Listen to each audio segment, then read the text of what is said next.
What is Git and GitHub? Well, Git is a version control system which developers use to safely develop their software in versions and keep a history log of all the changes. GitHub is built upon Git, adding a bunch of tools such as cloud service. Git and GitHub are used by millions and will make your life as a developer far more easier and enjoyable. GitHub Docs will be the basis for this video, and the best way to start is by clicking on Get Started and then Quick Start. First off, how do you create a GitHub account? Go to github.com, sign up on the front page, or click Sign Up, or even sign in and then create an account. Once created, you can just simply sign in. I want to talk about an in-betweener called GitHub Desktop. It's a GUI application that includes basic features from both Git and GitHub, and I would recommend it to all beginners. Simply install it and log in on your GitHub account and you're all set. More information can be found in the documentation. It's time to install and configure Git. Head to Git's official website, click Downloads, and install it according to your OS instructions. I'm on Linux, so I'll follow the instructions to install it on Ubuntu, copying and running the commands in the terminal. Lastly, we need to add a username and email address, so I run these two commands and then I'm ready to start using Git.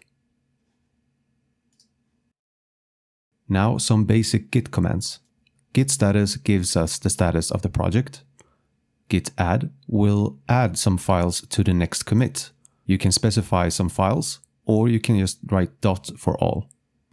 Git commit will create the commit for you, and you can specify a specific message with the M flag. Git log will list all commits for this project. Git pull will update your local repository or project with the remote repository. Git push will do the exact opposite. To create a new branch in which you can work with, you can run git branch and specify the new name of the branch. Then you can list all different branches with just git branch. You can also check out or switch to the new branch by using git checkout and specifying the name. You can go back by specifying the main branch. If you want to delete a branch, just add the D flag and specify the name you want to delete. You can also check out or switch back to a specific commit in the history log. Simply copy the identifier for the commit and use git checkout and specify that ID. If you want to go back, just check out main branch again. To get started with GitHub, you need to create a project or repository. You do that by going to the repositories through the menu and clicking the green New button. Fill in the name, set it to either public or private.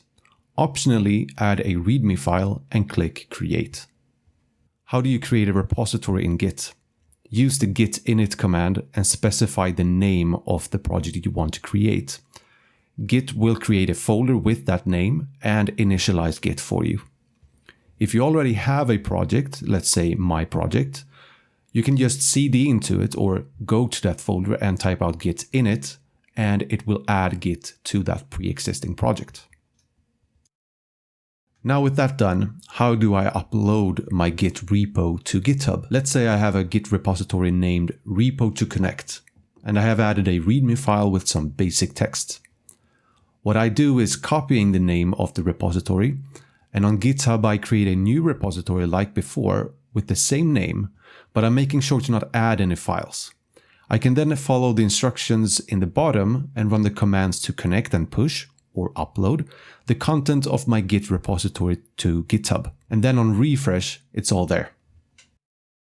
Cloning a GitHub repository depends on the specific method you're using, and you can read more about them in the docs. I'll be using SSH. After clicking the green code button, I'll copy the path using SSH. In the terminal, I'll then run git clone with this path, and then the project will be added at the place you run this command, with all files included in the root folder, and you can continue developing in Git. You can also edit files directly in GitHub by clicking the pen icon. But first, create a new branch by clicking the top left dropdown, give it a unique name, and click Create Branch. You can then click the pen icon to start editing. I'll just add some text to this README file, create a commit, and making sure it is added to the correct branch. When going back to the front page of the repository, you'll see that you can create a pull request by clicking this green button. In here, you can add a title and description and compare the changes. Once created, you can still view the different commits, and you can also view the different changes you have made on different files. You can also add some metadata on the right if you haven't already, and at the bottom you can add some comments. Once happy, you can merge the changes with the main branch and safely delete the temporary branch.